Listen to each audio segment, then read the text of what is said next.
Hello, everybody. This is B, and we are back again with Five Nights at Freddy's. Uh, we are doing Chapter 3 now. I hope you guys enjoyed so far. I know I slurred a lot last time. Hopefully, I won't this time. But without rambling on, here we go. Chapter 3 Thud, thud, thud.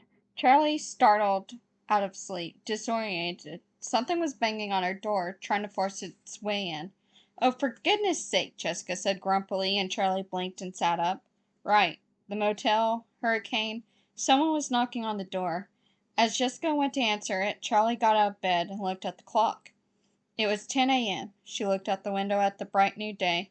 She had slept worse than usual. Not nightmares, but dark dreams she could not quite remember. Things that stuck with her just beyond the back of her mind. Images she could not catch. "Charlie!" someone was screeching. Charlie went to the door and found herself immediately enveloped in a hug.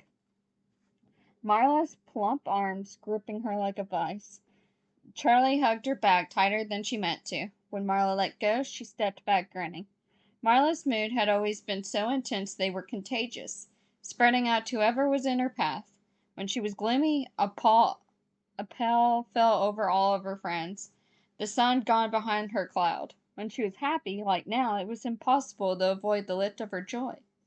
She was always breathless, always slightly scattered, always giving the impression that she was running late, though she almost never was. Marla was wearing a loose dark red blouse, and it suited her well, setting off her fair skin and dark brown hair. Charlie had kept in better touch with Marla than the others. Marla was the type who made it easy to stay friends even at a distance. Even as a little kid, she was always sending letters and postcards, undeterred if Charlie didn't respond to every one. She was resolutely positive and assumed that everyone liked her unless they made it clear otherwise, using the proper expletives.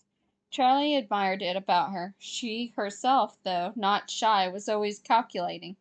Does that person like me? Are they just being polite? How do people tell the difference? Marla had always come to visit, had once come, oh my god, here we go. Marla had come to visit her once when they were 12.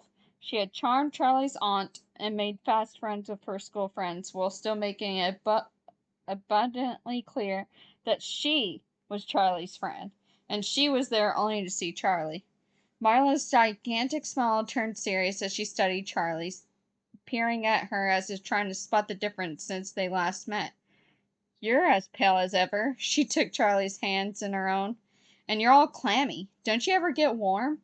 She dropped Charlie's hands and proceeded to study the motel room skeptically, as though uncertain exactly what it was. "It's the luxury suite," Jessica said with an unimpressed expression as she searched for something in her bag. Her hair was sticking up in all directions, and Charlie stifled a smile. It was nice to see something about Jessica in disarray for once. Jessica found her hairbrush and held it up triumphantly. "Ha! Take that, Morning Frizz." "Come on in," Charlie said, realizing she and Marla were still in the doorway and the door wide open. Marla nodded. "One sec. Jason!" she shouted out the door. No one emerged. "Jason!" A young boy came trotting up from the road. He was short and wiry, darker skinned than his half sister. His Batman t-shirt and black shorts were made for someone twice his size. His hair was cut close to his head, and his arms and legs were streaked with dirt. "Were you playing in the road?" Marla demanded. "No," he said. "Yes, you were. Don't do that. If you get yourself killed, Mom's gonna blame me. Get inside." Marla shoved her little brother inside and shook her head. "How old are you now?" Charlie asked. 11, Jason said. He went to the TV and started fiddling with buttons. "Jason, stop it," Marla said. "Play with your action figures." "I'm not a little kid," he said. "Anyway, they're in the car." But he stepped away from the television and went to look out the window. Marla rubbed her eyes. "We just got here. We had to leave at 6 this morning, and someone," she said pointedly, glancing over her shoulder at Jason, "wouldn't stop fiddling with the radio. I am so tired." She didn't seem tired, but then she never did. At their sleepovers as kids, Charlie remembered her bouncing around like a maniac while the rest of them were winding down for the night. then falling asleep abruptly, like a cartoon character who's been hit over the head with a rolling pin. I personally am relating to Marla. We should get ready, Jessica said. We're supposed to meet the guys at the diner in an hour. Hurry, Marla said. We have to change, too. I didn't want to get all gross while we were driving. Jason, you can watch TV, Charlie said, and he looked at Marla. She nodded and he grinned and turned it on, starting to flip through the channels. Please, just pick a channel, Marla said. Charlie headed into the bathroom to get dressed, while Jessica fussed with her hair. A little less than an hour later, they pulled into the diner parking lot. The others were already there, in the same booth they'd been in the night before. When they got inside, Marla performed a second round of squeals and hugs, only slightly quieter now that they were in public. Overshadowed by her enthusiasm, Lamar stood and waved at Jessica and Charlie, waiting until Marla sat down. Hi, guys, he said at last. He was wearing a dark tie and a dark gray suit. He was tall and thin, black with his hair shaved close to his head. His features were sharp and attractive, and he looked just a little older than the rest of them. It could have been the suit, but Charlie thought it was something about the way he stood, holding himself like he would be comfortable wherever he was. They had all dressed up a little for the ceremony. Marla had changed at the motel, and she and Jessica were both wearing dresses. Jessica's was knee-length and covered in pastel flowers, a light fabric that moved as she walked. Marla's was simple, white with big sunflowers splashed over it. Charlie hadn't thought to bring a dress, and she hoped she didn't look out of place in black pants and a white button-down shirt. John was wearing a light purple shirt today, though he added a matching tie in a slightly darker color. And Carlton seemed to be wearing an identical outfit as before, still all in black. They all sat down. Well, don't we all look nice, Marla said happily. Where's Jason? Jessica craned her head from side to side. Marla groaned. I'll be right back. She scooted out of the booth and hurried out the door. Lamar, what have you been up to? Charlie asked. Lamar grinned. He's an Ivy League man, Carlton said, teasing. Lamar looked briefly down at the table, but he was smiling. Early acceptance was all he said. Which one? Jessica said. Cornell? Wait, how did you already apply to college? Charlie said. That's not till next year. I don't even know where I want to go. He skipped 6th grade, John said. There was a brief flicker of something across his face, and Charlie knew what it was. John liked being the clever one and the precocious one. Lamar had been kind of a goof-off when they were kids, and now he had leaped ahead of John. Oh, leaped ahead. John forced a grin, and the moment passed. Congratulations, he said, with no hint that it was not entirely sincere. Marla came bursting in again, this time towing Jason behind her, holding on to his upper arm. At the hotel, she had made him change into a blazer and khakis as well, though he was still wearing his Nikes. I'm coming! Stop it, he whined. Is that Jason? Carlton asked. Yeah, Jason said. Do you remember me? Carlton said. I don't remember any of you, Jason said unapologetically. Sit there, Marla said, pointing to the next booth over. Okay, he grumbled. Marla, he could sit with us, Jessica said. Jason, come on over. I want to sit here, he said as he sat down behind them. He pulled out a video game out of his pocket and was oblivious to the world. The waitress came over and they ordered. Marla told her to put Jason's breakfast on their check. When their food came, Charlie checked her watch. We don't have a lot of time, she said. We'll get there, Carlton said. It's not far. A small piece of food fell out of his mouth as he gestured down the road. Have you been back to the school? Lamar asked, and Carlton shrugged. I pass it sometimes. I know this is a nostalgia trip for all of you, but I just live here. I don't exactly go around reminiscing about kindergarten all the time. They were all quiet for a second. The beeps and pings of Jason's video game fell into silence. Hey, did you know Lamar's going to Cornell next year? Jessica said to Marla. Really? Well, aren't you ahead of the pack? She said. Lamar looked down at his plate. When he looked up, he was a little flushed. All part of the 5-year plan, he said. They laughed, and his blush deepened. It's kind of weird to be back here, he said, hastily changing the subject. I think it's strange that I'm the only one who still lives here, Carlton said. Nobody ever leaves Hurricane. Is it strange, though? Jessica said thoughtfully. My parents, you remember my mom's from New York originally. She used to joke about going back. When I go back to New York, but it might as well have been when I win the lottery. She didn't mean it. And then right after she stopped joking about it. Then 3 months later, we were all on a plane to visit her sister in Queens, and we never came back. My dad's father died when I was 9, and they came back to Hurricane for the funeral without me. They didn't want me coming back here, and honestly, I didn't want to go back. I was kind of anxious the whole time they were gone. I kept looking out the window, hoping they would come back early, like something bad was going to happen to them if they stayed.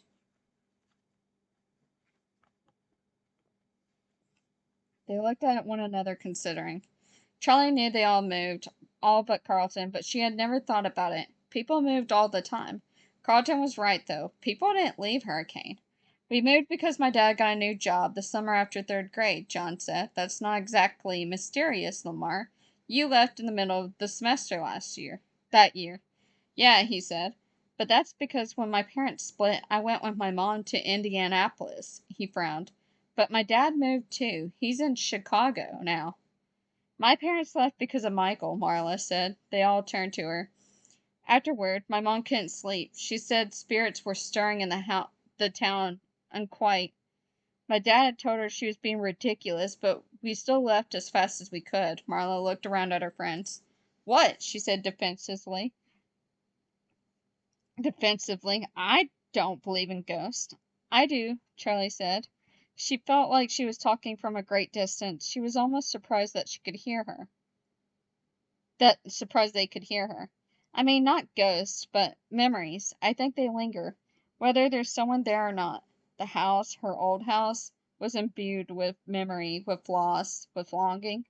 It hung in the air like humidity. The walls were saturated, like the wood had soaked it in. It had been there before she came, and it was there now, and it would be there forever. It had to be. There was too much, too great, and a vast weight for Charlie to have brought it with her. That doesn't make any sense, Jessica said. Memory is in our brains, like literally stored in the brain. You can see it on a scan. It can't exist outside of someone's mind. I don't know, John said. Think of all the places that have atmosphere. Old houses, sometimes places where you walk in and you feel sad or nostalgic, even though you've never been there before. That's not other people's memories, though, Lamar said. That's subconscious cues, stuff we don't realize we're noticing that tells us we should feel some way. Peeling paint, old-fashioned furniture, lace curtains, details that tell us to be nostalgic.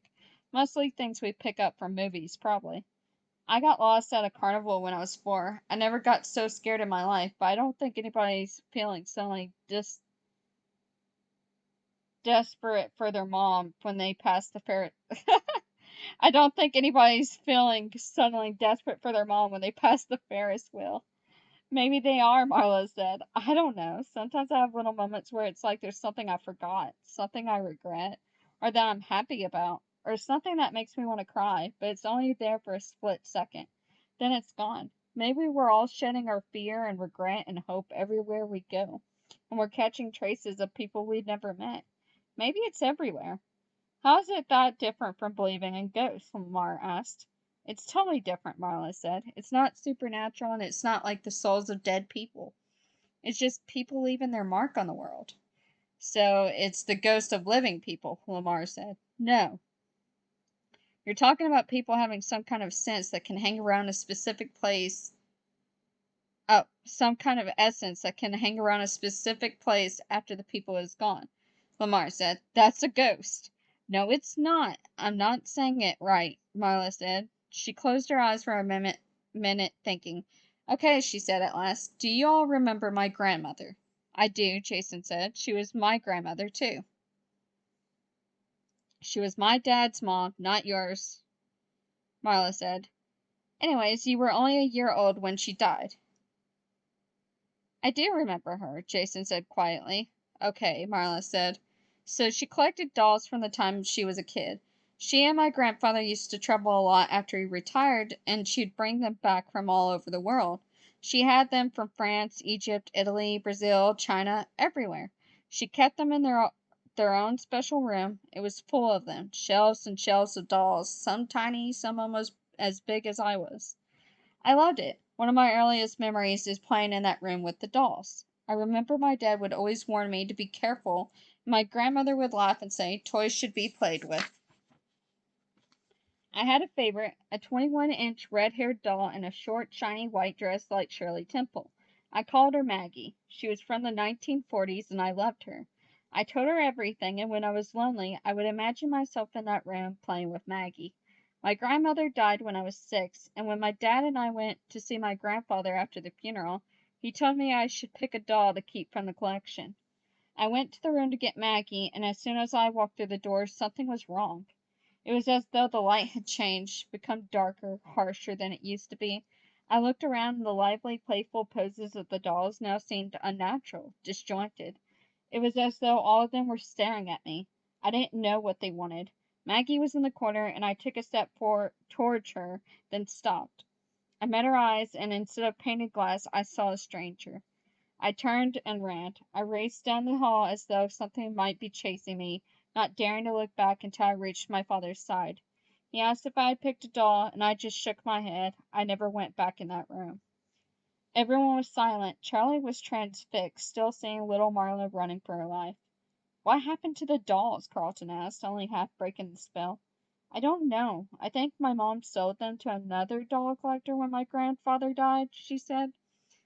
Sorry, Marla, Lamar said. It's still just tricks of the mind. You missed your grandmother and you were frightened of death, and dolls are inherently freaky. Charlie broke in, wanting to head off the argument. Is everybody done eating? We have to go soon. We still have plenty of time, Carlton said, looking down at his watch. It's like 5 minutes away. Something else fell out of his mouth, landing next to the first dropped bit of food. John looked around the table from person to person as though he's waiting for something. We have to tell them, he said, looking at Charlie. Oh, yeah, we totally do, Jessica said. Tell us what? Jason piped up, peeking over the back of Marla's seat. Shh, Marla said half-heartedly. She was looking at John. Tell us what? John dropped his voice, forcing everyone to lean in closer. Charlie did too, eager to hear, even though she knew exactly what he was going to say. We went to Freddy's last night, he said. Freddy's is still there? Marla exclaimed, too loud. Shh, Jessica said, making frantic hand movements. Sorry, Marla whispered. I just can't believe it's still there. It's not, Carlton said, raising his eyebrows and grinning at Lamar. It's hidden, John explained. They were supposed to knock it down to build a mall, but they didn't. They just built around it. Entombed it, John corrected. And you got in? Lamar said. Charlie nodded confirmation. No way. What was it like? Marla asked. Exactly the same, John said. It was like everyone vanished, Charlie said softly. I want to go too. You have to take us, Marla said. Jessica cleared her throat hesitantly, and they all looked at her. I don't know, she said slowly. I mean, today, should we? We have to see it, Lamar said. You can't tell us this and not let us see it. I want to see it, Jason chimed in. What's Freddy's? They ignored him, his eyes wide, and he was hanging on to every word. Maybe Jessica's right, John said reluctantly. Maybe it's disrespectful to go tonight. There was a moment pause, and Charlie knew they were waiting for her to talk. She was the one they were really afraid of offending. They needed her permission. I think we should go, she said. I don't think it's disrespectful. It's almost a way of honoring what happened. She looked around the table. Jessica was nodding. Charlie wasn't sure if it was oh my god. She looked around the table. Jessica was nodding. Charlie wasn't sure it was much of an argument, but they didn't need to be convinced. They wanted an excuse. Marla twisted herself to look back at Jason's plate. Are you done eating? She asked. Yup, he said. Marla pointed to the game in his hand. You know you can't play with that during the ceremony, she said. Yup. I'm serious, Jason. I'm locking it in the car. Why don't you just lock me in the car? He muttered. I'd love to, Marla said under her breath as she turned back to the group. Okay, we can go. They headed to the school in a caravan, the boys in Carlton's car, Marla following, and Charlie bringing up the rear. We should have carpool, Jessica said idly, staring out the window. It hadn't occurred to Charlie. I guess, she said. On the other hand, I'm not sure I want to ride with Marla and Jason, Jessica said plainly. They are kind of intense, Charlie agreed. When they arrived, the parking lot was already jammed full. Charlie parked on the side street in what she hoped was a legal spot, and they walked to the school along the familiar sidewalk. Jessica shivered. I got goosebumps. It is weird to be here, Charlie said. The school looked unchanged from the outside, but the fence was new and slick. A black plastic coated chain link. The whole town was like this, a mix of old and new, familiar and not. The things that had changed seemed out of place, and the things that remained the same made Charlie feel out of place. It must be so strange for Carlton to live here, she thought. I know this is a nostalgia trip for all of you, but I live here, he had said. Somehow Charlie was not sure she believed that. When they got to the playing field behind the school, the bleachers were already full. Rows of folding chairs had been laid out in front of them to add more seating, and Charlie spotted Marla and the boys at the front. Oh, great, she said. I don't want to sit in the front row. I don't mind, Jessica said. Charlie looked at her. Of course you don't, she wanted to say. You're you. Yeah, she said instead. No big deal. Half the town must be here. She observed as they made their way to the group, where 2 seats had been saved. There was one open in the front row next to Carlton, and one right behind it, beside Marla. Jessica winked at Charlie and sat down next to Carlton. She leaned towards him, and they started whispering. Charlie repeated herself to Marla. There's a lot of people here. Yeah, Marla said. I mean, it's a small town, you know. Michael's. It was a big deal. Plus, his parents still live here. People remember. People remember, Charlie echoed softly. There was a small raised stage set up in front of them with a podium and 4 chairs. Behind the chairs, a screen was suspended. Projected on it was a larger-than-life picture of Michael. It was a close-up, just his face. It was not the most flattering picture. His head was thrown back at an odd angle, his mouth opened in laughter, but it was perfect. A joyful moment, snatched up and kept, not curated. He looked happy. Darn it, Marla said softly. Charlie looked at her. She was dabbing at her eyes with a tissue. Charlie put an arm around her. I know, she said.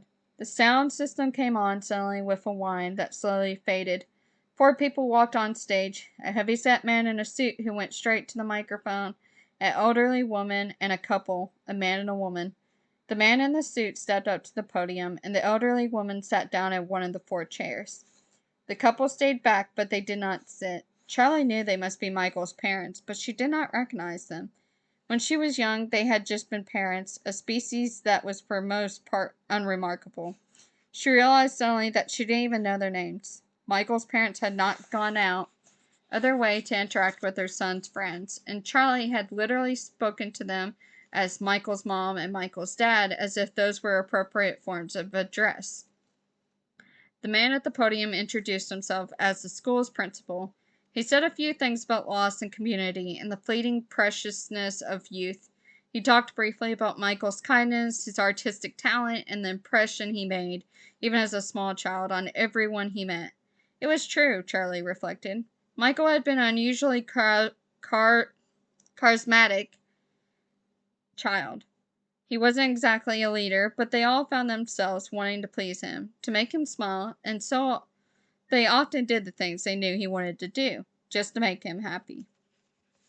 The principal finished and introduced Michael's parents, Joan and Donald Brooks. They stood at the podium awkwardly, each looking from face to face in the crowd as if they were not sure how they had gone there. Finally, Joan stepped forward. It feels strange to be up here, was the first thing she said, and a murmur of something like agreement swept quietly through the crowd. We are so grateful to all of you for coming, especially those of you who came from out of town. She looked directly at the front row, talking to Charlie and the others. Some of Michael's friends have come from all over, and I think that is a testament to who he was that 10 years later, with your lives on new paths, moving on to a whole new stage of life. So close to the stage, Charlie could see she was about to cry, tears wavering in her eyes, but her voice was steady. We are grateful you're here. We wanted to give Michael a legacy with this scholarship, but it is clear that he has already left one all on his own. Marla grabbed Charlie's hand, and Charlie squeezed back. I want to say, Joan continued, something about the families who are not here. As we all know, Michael was not the only child lost during those terrible few months. She read out four more names, 2 girls and 2 boys. Charlie glanced at Marla. They all knew there had been other children, but Michael's death had loomed so great in all of their lives that they had never even talked about the other victims. Now Charlie felt a pang of guilt. To someone, those little girls and boys had been oh my god, those little boys and girls had been as vital as Michael. To someone, their losses had meant the end of the world.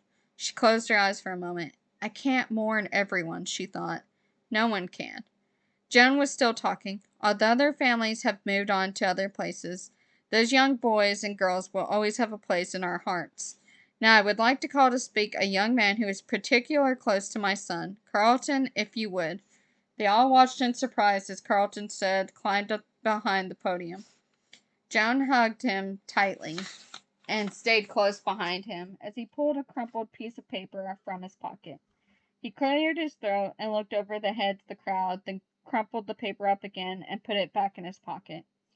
I don't remember as much about Michael as I should, he said finally. Too much of those years is a blur. I know we met when we were still in diapers, but I don't remember that, thankfully. There was a soft titter through the crowd. I do know that far back as I have memories, Michael is in them. I remember playing superheroes, drawing, which he was much better at that than me. And as we got older, I remember, well, playing superheroes and drawing. What I really remember, though, is that my days were always more exciting when he was in them. He was smarter than me. He was the one always coming up with new ideas, new ways to get in trouble. Sorry about those lamps, by the way, Miss Brooks. If I had jumped the way Michael said, I probably would have only broken one. Donald laughed, a gulping, desperate sound. Charlie shifted uncomfortably and pulled her hand from Marla's with an apologetic half smile. Their grief, naked, was too much to watch. It was raw, an open wound, and she could not stand to look. Carlton came back down to sit with them. Michael's grandmother spoke, and then his father, who had recovered enough to share a memory of taking his son to his first art class. He told the crowd about the scholarship for a graduating senior who had demonstrated both excellence and passion in the arts, and announced the winner of the first one, Anne Park, a slight Korean girl who came quickly up to the stage to accept her plaque and hugs from Michael's parents. It must have been strange for Anne, Charlie thought, her honor so overshadowed by its origins. But then she realized Anne must have known Michael too, however much in passing. After the ceremony, they went to say hello to Michael's parents, hugging them and making sounds of condolence. What do you say to someone who has lost a child? Can it be any easier? Can 10 years make a difference, or do they wake up each morning as fresh with grief as they did the day he died? On a long cafeteria table by the stage, pictures and cards were collecting slowly. People had brought flowers, notes to Michael's parents or to him, things they had remembered, things they wished they had said. Charlie went over and browsed through the notes. There was pictures of her and the others as well as of Michael. It shouldn't have surprised her. They were all together constantly, as a group, or rotating groups of 2 and 3. She saw herself in the middle of a pose, Michael and John, and she all covered in mud, with Jessica beside them, still perfectly clean, refusing to go near them. Charlie smiled. That looks about right. And a 5-year-old Marla, struggling to support the weight of her newborn little brother, with Lamar peering suspiciously at the tiny little thing over her shoulder. Some of Michael's drawings were there, too. Crown scribbles professionally framed. Charlie picked one up, a drawing of what she supposed was a T-Rex stomping through a city. It was actually, she realized now, it was almost amazing how talented he was. While she and others were scribbling stick figures, Michael's drawings looked realistic, sort of. That's really good, John said over her shoulder. Charlie startled. You scared me, she said. Sorry. Charlie looked back at the drawing. Whatever it was better than she could draw now. Suddenly her chest tightened, gripped with the loss and rage. It wasn't just that Michael died young. It was what that truly meant. He had been stopped in his tracks years, decades. of his life snatched and torn violently from him. She felt herself well up with youthful indignation as if she were a child again, wanting only to whine. It's not fair. Taking a step, taking a deep breath, Charlie set the pitcher back down on the table and turned away.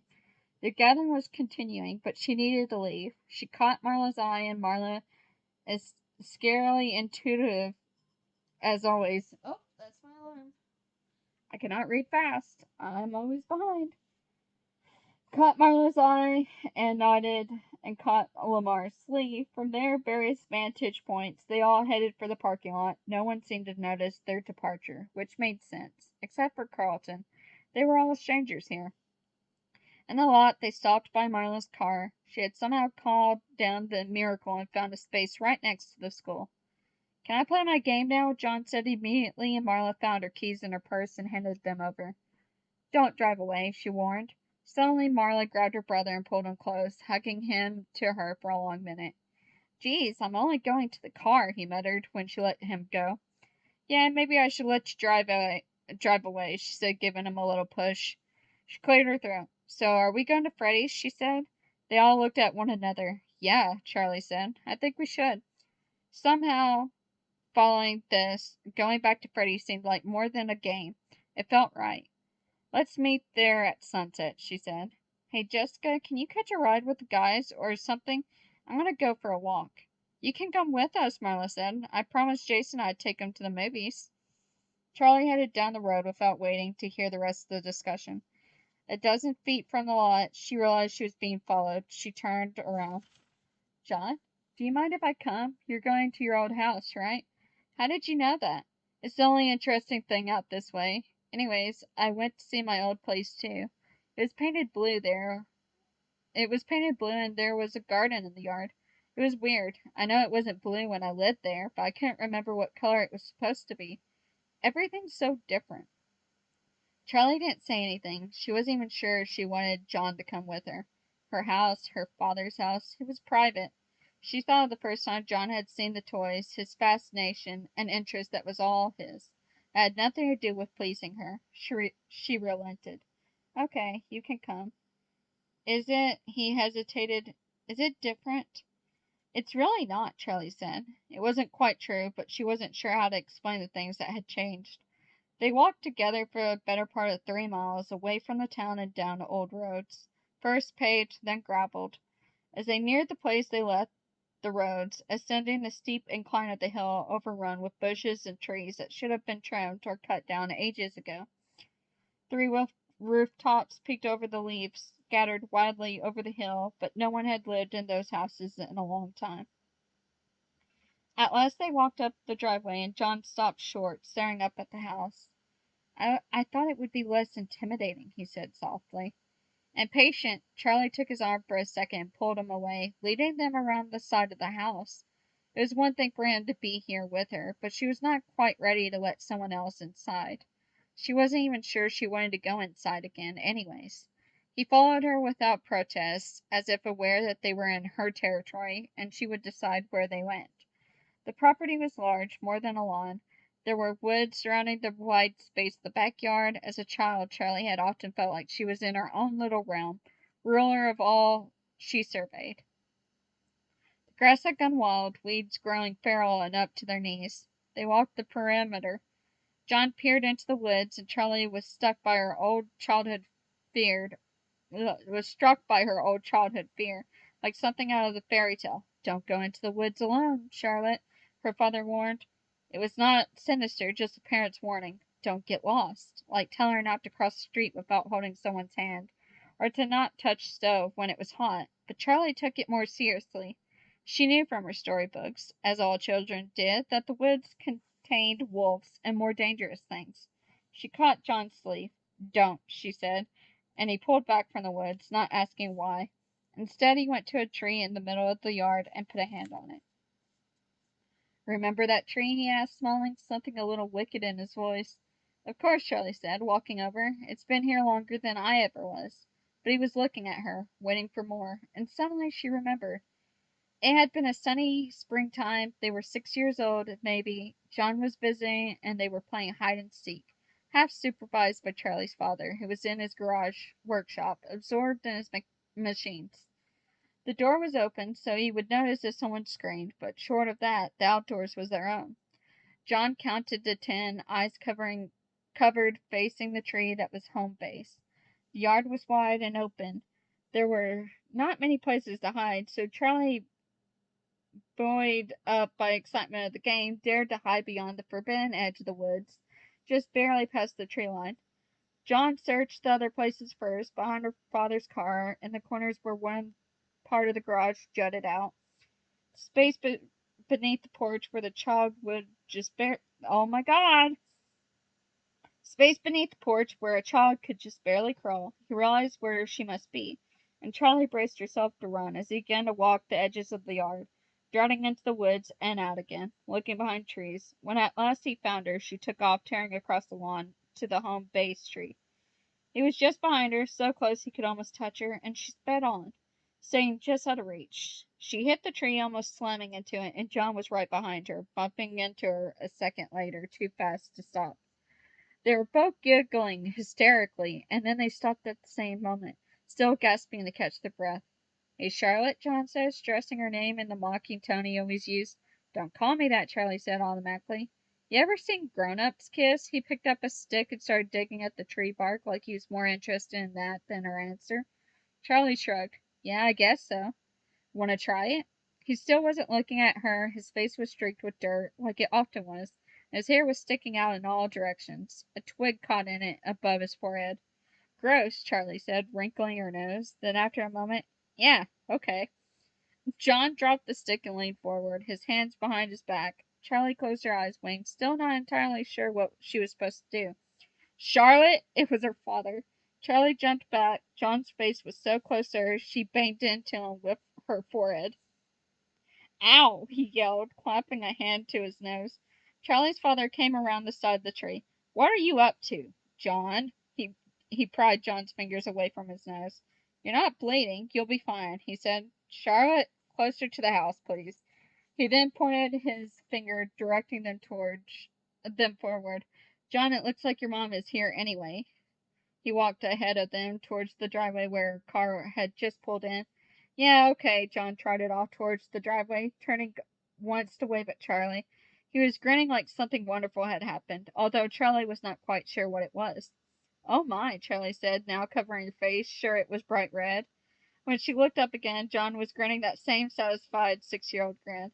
"You know, my nose still hurts when it rains," he said, touching a finger to it. "It does not," Charlie said. She leaned back against the tree. "I can't believe you tried to kiss me. We were 6." Charlie stared at him accusingly. Even the littlest hearts, even the littlest heart wants what it wants," John said in a mock romantic voice, but there was an edge of something else, something real in it, something not well enough hidden. Charlie realized suddenly that he was standing very close to her. "Let's go see your dad's workshop," John said abruptly, too loud, and Charlie nodded. Okay, she regretted it as she said it. She did not want to open the workshop door. She closed her eyes, still leaning against the tree. She could still see it. It was all she could see when she thought of that place. The twitching, malformed metal skeleton in the dark corner, with its retching shutters, and its blistering silver eyes. The image welled up in her head until it was all there it was. The memory radiated a cutting anguish, but she did not know who it belonged to the thing, to her father, or to herself. Charlie felt a hand on her shoulder and opened her eyes. It was John, frowning at her like he was worried. "Charlie, are you okay?" "No." "Yes," she said. "Come on, let's go see what's in the workshop." It was not locked, and there was no real reason it should be, Charlie thought. Her eyes went first to the dark corner. The figure was not there. There was a weathered apron hanging in its place, the one her father had worn for soldering, and his goggles next to it, but there was no sign of the uncanny presence. Charlie should have felt relief, but she didn't, only a vague unease. She looked around. There seemed to be almost nothing left of the workshop. The benches were there, where her father had assembled and tweaked his inventions, but the materials, the blueprints, and the half-finished robots that were once crammed into every surface had disappeared. Where are they? Had her aunt had them carted away to a junkyard to rust and crumble among other disregarded, useless things? Or had her father done it himself so no one else would have to? The concrete floor was littered here, and there was littered here with scraps. Whoever had gone through the cleanup had not been thorough. Charlie knelt and picked up an oddly shaped scrap of wood, then a small circuit board. She turned it over. Whose brain were you? She wondered, but it did not matter. Not really. It was battered and worn, an etched copper tube, badly scratched to repair, even if someone wanted to. Charlie, John said from across the workshop. He was in the dark corner. If the skeleton had been there, it could have reached out to touch him. But it's not there. What? Come on, see what I found. Charlie went. John was standing beside her father's toolbox, and he stepped away as she came over, giving her space. Charlie knelt down before it. It looked as if it had just been polished. It was made of dark, stained wood, glossy with some kind of lacquer. She opened it gently. Charlie picked up an awl from the top tray and held it for a moment, the rounded wooden handle fitting into the palm of her hand as if she. Oh my God! As if it had been made for her to use. Not that she knew how. The last time she had picked it up, she could barely fit her fingers around the base. She picked up the tools one after another, lifting them from their places. The toolbox had wooden spaces carved out to fit the precise shape of each item. All the tools were polished and clean, their wooden handles smooth and their metal unrusted. They looked as though they had been used just the morning, wiped down and put away like someone still cared for them. She looked at them with a fierce, unexpected joy, as if something she had fought for was returned to her. But her joy felt wrong, misplaced. Looking at her father's things set her off balance. Something in the world was not as it should be. Seized suddenly with an unfounded fear, she thrust the awl back into place in the box, dropping it like something burning. She closed the lid, but she did not stand. Memory overtook her, and she closed her eyes, not fighting against it. Her feet were wedged in the dirt, and two large and calloused hands covered her eyes. Suddenly there was a bright light, and Charlie squinted, squirming impatiently to see what was before her. Three complete gleaming figures towered over her, motionless, the sun reflecting off of every edge and contour. They were blinding to behold. What do you think? She heard the question, but could not answer it. Her eyes hadn't adjusted. The three masses of standing metal all looked similar in structure, but Charlie had grown accustomed to seeing more than what was there, imagining the final result. For a long time now there had been three empty suits hanging like carcasses from a rafter in the attic. Charlie knew that they had a special purpose, and now she understood what they were. Two long beams protruded from the top of the head of one of the hulking masses. The head itself was solid and skull-like. The beams looked as if they had been violently thrusted there. That's the rabbit, Charlie squealed, proud of herself. You aren't scared of him? The voice asked. Of course not. He looks like Theodore. Theodore, that's right. The figure in the middle was more clearly rendered. Its face was chiseled, its features distinct. It was clearly a bear, and a single metal beam stuck out from the top of its head as well. Charlie was puzzled for a moment, then smiled. For the top hat, she said with confidence. The last form was perhaps the most frightening. A long metal clamp protruded from its empty face in the place where a mouth might go. It was holding something on a platter, a metal structure that looked like a jaw, wires running like strewn spaghetti up and down the frame and in and out of the sockets. That one's scary, she admitted hesitantly. Well, this part would look like a cupcake. Her father pressed down on top, and the jaw snapped shut, making Charlie jump, then giggle. Suddenly her laughter stopped, and she had been so distracted she forgot. I'm not supposed to stand here. I don't stand here. Her hands were trembling. How could she have forgotten? The corner. She looked at the ground, unable to lift her eyes, unable to move. One of her shoes were untied. There was a screw next to her foot, and an old piece of tape with dirt. There was something behind her. Charlie? It was John. Charlie! She looked up at him. Sorry, just lost. This place. She stood and took a step forward, positioning herself in the place she remembered. She glanced behind her as if the memory might manifest. The corner was empty. There was nothing. She knelt again and put her hand on the ground, fishing around until she found a small screw in the bare dirt. She palmed it, then looked closer. There were small holes in the ground, exposed when she moved the loose dirt. Charlie ran her fingers over them thoughtfully. "Charlie, I have to tell you something." There was something urgent in John's voice, and Charlie looked around the workshop and stood up. "Can we go outside?" she said. "I can't breathe in here." "Yeah, of course," he said. He followed her out onto the yard and back to the hide and seek tree. She was tired and wrung out, exhaustion deep inside. She would be fine in a minute, but she wanted a place that held only silly childhood memories. She sat down in the grass and leaned against the trunk and waited for John to talk. He settled himself cross-legged in front of her and stiffly smoothing his pants, and she laughed. "Are you worried about getting dirty?" "Times change," he said with a wry smile.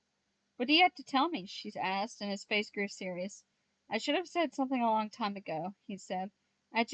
When something happens like that, you don't trust your memory. Don't trust your own mind." "What are you talking about?" Charlie asked. "Sorry." He took a deep breath. "I saw someone that night, the night Michael disappeared." "What do you mean?" "Remember when we were sitting at the table by the stage and the animals started going crazy?" "I remember," Charlie said. It had been bizarre, their movements upsetting.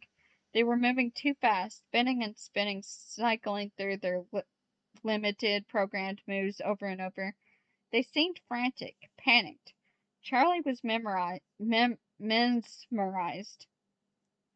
She should have been afraid of them, but she was not. She saw in their juddering motion a kind of desperation. She was reminded for a moment of dreams of running, dreams when the world depended on her going just 10 steps forward, yet her body could only move in slow motion. Something was wrong, terribly wrong. Chaotically, violently, the animatronics animals on stage thrashed robotic limbs in all directions, their eyes rolling in their sockets. "What did you see?" Charlie said to John, now shaking her head as though she could read the image. "There was another mascot," he said. "A bear." "Freddy," Charlie interrupted without thinking. "No, not Freddy." John took her hands as if trying to calm them both, but he let go before he spoke again. "It was standing right next to us, right next to our table, but it wasn't looking at the stage like everyone else was. That technician came over, remember, and even he was just watching the animatronics. I guess he was trying to figure out what was happening. I looked over at the mascot and it looked back at me." He stopped. "John, what?" Charlie said impatiently. Then the animatronics on stage stopped moving, and I looked over at them, and when we all turned back around, Michael was gone, and so was the mascot. Charlie stared at him in disbelief. "You saw the kidnappers," she said. "I didn't know what I saw," John said. "It was all chaos. I didn't even think about it. I didn't make the connection. It was just another animal at Freddy's. I didn't think about who might have been inside it. I was a kid, you know. You figure that the grown-ups already know everything, you know." "Yeah," Charlie said. "I know. Do you remember anything? What the person looked like?" John was staring up at the sky as he was saying something Charlie could not. "Yes," he said, his voice deliberate, steady. "The eyes. They were all I could see, but I still see them sometimes. Like they're right there in front of me. They were dead." "What?" "They were dead, just dull and flat, like they still moved and blinked and saw, but whatever was behind them had died a long time ago." He fell silent. It was growing dark, and there was a bright, almost unnatural streak of pink across the western sky, and Charlie shivered. "We should go get the car," she said. "It's almost time to meet everyone." "Yeah," John said, but he didn't move right away, still staring into the distance. "John, we have to go," Charlie said. He seemed to come back to himself slowly. "Yeah," he said, "we should go." He got up and brushed off his pants, then grinned at Charlie. "Race you?" he said, and took off running. Charlie chased after him, her feet pounding the asphalt and her arms swinging free. And that's the end of chapter 3. So, we're getting more information about what had happened. So, I hope you guys enjoyed, and I'll see you in the next video. Bye bye!